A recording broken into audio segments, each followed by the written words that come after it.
Hello दोस्तों, बेलिज्म academy YouTube channel में आपका फिर से बहुत बहुत स्वागत है। दोस्तों, आज के इस वीडियो में हम मोस्ट इम्पॉर्टेंट क्वेश्चंस को सॉल्व करने वाले हैं जो कि आपके यूपी टेट, सुपर टेट, साथ ही साथ आपके लेखपाल एग्जाम के लिए मोस्ट इम्पॉर्टेंट है। दोस्तों, इस वीडियो में मैंने सारे क्वेश्चन सेलेक्टेड लिए हैं जो कि आपके सिलेबस पर बेस्ड होंगे, साथ ही साथ आपके प्रीवियस ईयर क्वेश्चन पर बेस्ड होंगे। तो वीडियो को ध्यान से देखिएगा और वीडियो के लास्ट मुझे ज़रूर बताइएगा कि आज के इस वीडियो में आपके कितने क्वेश्चन सही हुए। तो बिना देरी करते हुए चलिए शुरू करते हैं सबसे पहले क्वेश्चन से।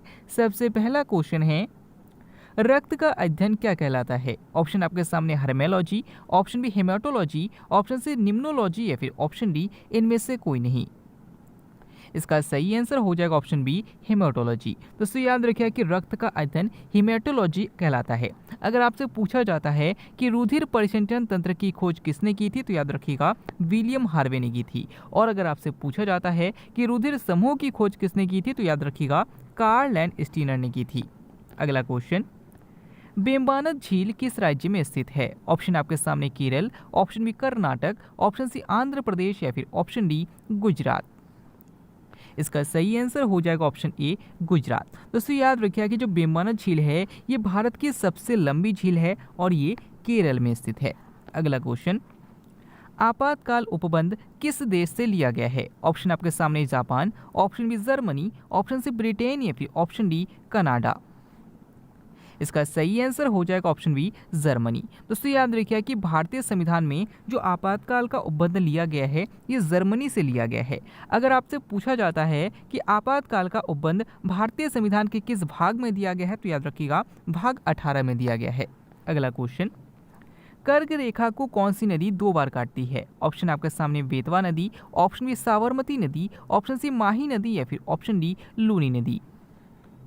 इसका सही आंसर हो जाएगा ऑप्शन सी माही नदी। दोस्तों, याद रखिए कि कर्क रेखा को 2 बार काटने वाली जो नदी है वो माही नदी है। यानी कि ये जो माही नदी है ये कर्क रेखा को 2 बार इस तरीके से काट जाती है। अगला क्वेश्चन, दक्षिण अमेरिका की सबसे लंबी नदी कौन सी है? ऑप्शन आपके सामने Amazon, option B Neil, option C होंगहो या फिर ऑप्शन डी बोल्गा।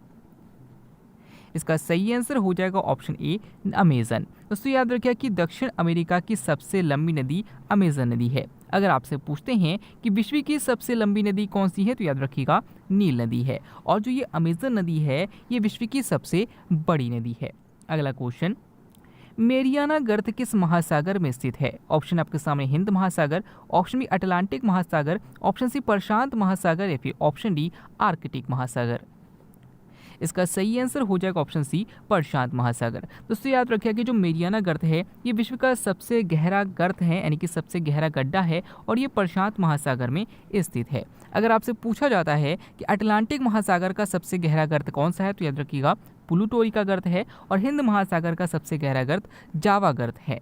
अगला क्वेश्चन, किस महाद्वीप पर एक भी ज्वालामुखी नहीं है? ऑप्शन आपके सामने Europe, option B Asia, option C Australia या फिर ऑप्शन डी दक्षिणी अमेरिका। इसका सही आंसर हो जाएगा ऑप्शन सी ऑस्ट्रेलिया। दोस्तों, याद रखिए कि ऑस्ट्रेलिया महाद्वीप एक ऐसा महाद्वीप है जिसमें एक भी ज्वालामुखी नहीं पाया जाता। अगर आपसे पूछा जाता है कि मरुस्थल विहीन महाद्वीप किसे कहा जाता है, तो याद रखिएगा यूरोप महाद्वीप को कहा जाता है। अगला क्वेश्चन, किन भूकंपीय तरंगों को अनुदैर्घ्य तरंग कहते हैं? ऑप्शन आपके सामने पी तरंग, ऑप्शन बी एल तरंग, ऑप्शन सी एस तरंग या फिर ऑप्शन डी इनमें से कोई नहीं। इसका सही आंसर हो जाएगा ऑप्शन ए पी तरंग। दोस्तों, याद रखिए कि जो पी तरंगें होती हैं जो भूकंप की, इनको अनुदैर्घ्य तरंगें कहा जाता है और जो एल तरंगें होती हैं इनको अनुप्रस्थ तरंग कहा जाता है। अगला क्वेश्चन, कितना ऊपर जाने पर पृथ्वी के तापमान में 1 डिग्री तापमान में वृद्धि होती है? ऑप्शन आपके सामने हैं 165 metre, option B 170 metre, option C 65 metre या फिर ऑप्शन डी इनमें से कोई नहीं। इसका सही आंसर हो जाएगा ऑप्शन ए 165 मीटर। दोस्तों, याद रखिए कि जो हमारी पृथ्वी है अगर हम पृथ्वी से 165 मीटर ऊपर जाएंगे तो पृथ्वी के तापमान में 165 डिग्री कमी होती है। अगला क्वेश्चन, क्षोभ मंडल और समताप मंडल के बीच के संक्रमण क्षेत्र को क्या कहा जाता है? ऑप्शन आपके सामने क्षोभ सीमा, ऑप्शन बी समताप सीमा, ऑप्शन सी न्यून सीमा या फिर ऑप्शन डी भू सीमा। इसका सही आंसर हो जाएगा ऑप्शन ए क्षोभ सीमा। दोस्तों आपको पता है कि जो पृथ्वी है, पृथ्वी के सबसे नीचे जो वायुमंडल की परत है उसे क्षोभ मंडल कहा जाता है और उससे ऊपर समताप मंडल है, और इन दोनों के बीच का जो संक्रमण क्षेत्र है जहाँ पर ये दोनों मिलते हैं इसको क्षोभ सीमा कहा जाता है। अगला क्वेश्चन, तटविहीन सागर किसे कहा जाता है? ऑप्शन आपके सामने भूमध्य सागर, ऑप्शन बी सार्गेसो सागर, ऑप्शन सी लाल सागर या फिर ऑप्शन डी कैरिबियन सागर। इसका सही आंसर हो जाएगा ऑप्शन बी सार्गेसो सागर। दोस्तों याद रखिए कि जो सार्गेसो सागर है ये अटलांटिक महासागर में स्थित है और इसे तटविहीन सागर कहा जाता है। अगला क्वेश्चन, विश्व में सबसे ऊंचा ज्वार कहाँ आता है? ऑप्शन आपके सामने काला सागर, option B Gujarat, option C लाल सागर या फिर ऑप्शन डी फंडी की खाड़ी। इसका सही आंसर हो जाएगा ऑप्शन डी फंडी की खाड़ी। दोस्तों याद रखिए कि जो फंडी की खाड़ी ये कनाडा में स्थित है और इस पर विश्व में सबसे ऊंचा ज्वार आता है। लेकिन अगर आपसे पूछते हैं कि विश्व में सबसे नीचा ज्वार कहाँ पर आता है तो याद रखिएगा गुजरात के ओखा में आता है। अगला क्वेश्चन, कौन सा महाद्वीप चारों गोलार्धों पर स्थित है? ऑप्शन आपके सामने Asia, option B Africa, option C Europe या फिर ऑप्शन डी उत्तरी अमेरिका। इसका सही आंसर हो जाएगा ऑप्शन बी अफ्रीका। दोस्तों जो पृथ्वी है, पृथ्वी के बीच में से जो भूमध्य रेखा जाती है इसके आधार पर उत्तर को उत्तरी गोलार्ध कहा जाता है और नीचे को दक्षिणी गोलार्ध कहा जाता है, और इसके बीच में से जो एक और लाइन खींची जाती है इस प्रकार से 4 भागों में बंट जाता है। और जो ये अफ्रीका महाद्वीप है एक ऐसे स्थान पर स्थित है जो कि चारों गोलार्धों से होकर गुजरता है। अगला क्वेश्चन, मूत्र में पाया जाने वाला वर्णक कौन सा है? ऑप्शन आपके सामने है यूरोफोम, option B urochrome, option C urogram या फिर ऑप्शन डी सभी।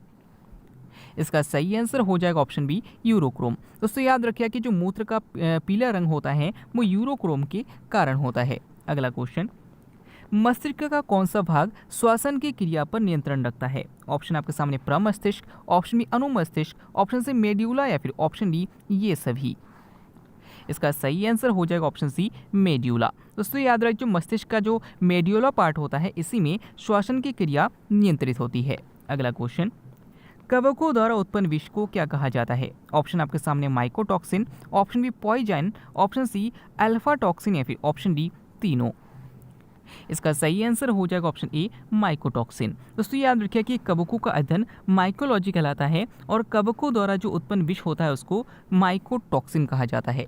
अगला क्वेश्चन, फलों में कौन सी शर्करा पाई जाती है? ऑप्शन आपके सामने glucose, option B fructose, option C sucrose या फिर ऑप्शन डी लैक्टोज। इसका सही आंसर हो जाएगा ऑप्शन बी फ्रक्टोज। दोस्तों याद रखिए कि फलों में फ्रक्टोज शर्करा पाई जाती है, यानी कि जो फ्रक्टोज है इसी को फ्रूट शुगर भी कहा जाता है।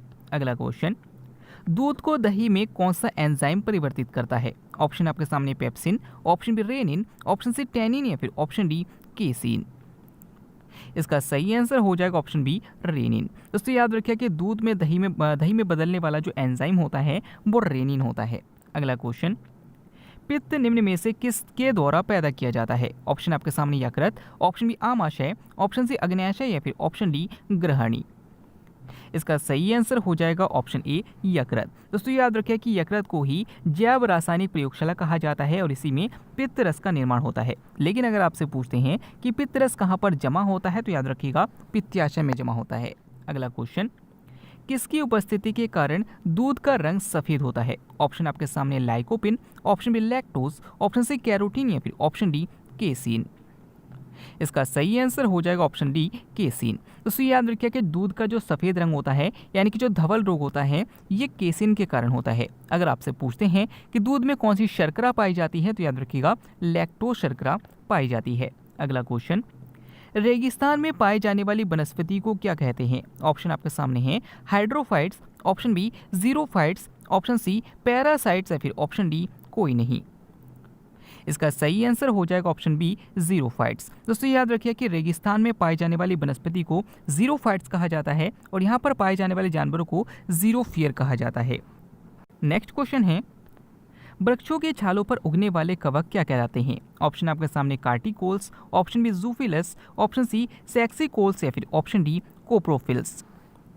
इसका सही आंसर हो जाएगा ऑप्शन ए कार्टिकोल्स। दोस्तों याद रखिए कि जो वृक्ष की छाल पर जो कवक उगते हैं इनको कार्टिकोल्स कहा जाता है। अगला क्वेश्चन, प्रोटीन का सबसे अधिक स्रोत पाया जाता है? आपको बताना है कि इनमें से किसमें प्रोटीन का सबसे अधिक स्रोत पाया जाता है। ऑप्शन आपके सामने आलू में, ऑप्शन बी चना में, ऑप्शन सी मटर में या फिर ऑप्शन डी सोयाबीन में। इसका सही आंसर हो जाएगा ऑप्शन डी सोयाबीन में। दोस्तों याद रखिए कि सोयाबीन में और मूंगफली में सबसे अधिक मात्रा में प्रोटीन की मात्रा पाई जाती है। अगला क्वेश्चन, पौधों में बाष्पोत्सर्जन की क्रिया किस में होती है? ऑप्शन आपके सामने जड़ में, ऑप्शन बी तना में, ऑप्शन सी पत्ती में या फिर ऑप्शन डी पूरे पौधे में। इसका सही आंसर हो जाएगा ऑप्शन डी पूरे पौधे में। दोस्तों याद रखिएगा कि पौधों में बाष्पोत्सर्जन की क्रिया पूरे के पूरे पौधे में होती है। नेक्स्ट क्वेश्चन है, तारपीन का तेल प्राप्त किया जाता है। आपको बताना है कि तारपीन का तेल किससे प्राप्त किया जाता है। ऑप्शन आपके सामने साइकस से, ऑप्शन बी देवदार से, ऑप्शन से चीड़ से या फिर ऑप्शन डी इनमें से कोई नहीं।